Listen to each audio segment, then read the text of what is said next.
我叫于麦日江，最近我特别忙，公司正进行一个大项目，我是主要负责人。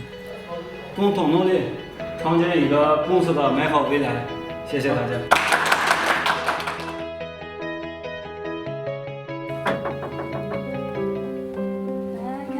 自从搬进了富民安居房，我的生活变好了，但工作方面一直没有解决，社区干部也很焦急。Men bu bugün kelishga maqsadim o'sha men sizlarga bir xizmat o'rnini tanishtirsam, shu bo'yicha bu sizlarga qiyinchiliklarni hal qilib o'tib kelsak bo'ladi. Shunday bo'lsa bek yaxshi bo'ldi.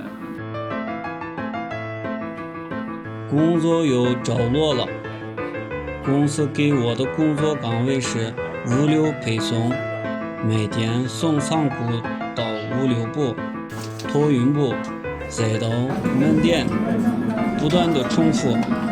但我心里知道，这不是我想要的生活。O'qigan ishga bilimim bog'langan bo'lgan ekan. Shamao aqliy qobiliyatni ishlatilgan ishni qilsam bo'lgandek deb tushunaraq.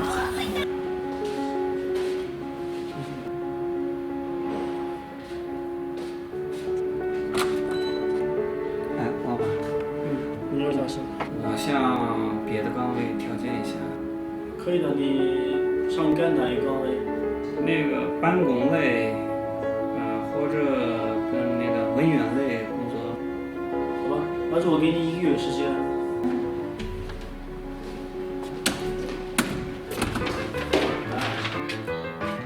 很多的事情我要从头学起，我不断的学习。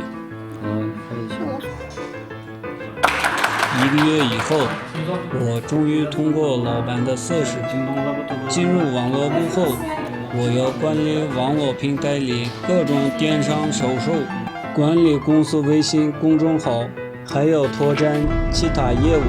我加班加点，就是为了能证明自己可以做得更好。新疆经济的快速发展让我切身感受到公司业务量的暴增，新疆的业务乃至内地的业务都源源不断地涌进来。经过我和我的团队的努力，公司谈成了几笔生意。我问你，你记下了没有？还成功地注册了淘宝商城，更成功入驻了政府采购平台，公司的场内场外市场都得到了很好的扩展。公司见证了我的成长，我也见证了公司的发展，我的生活充满阳光。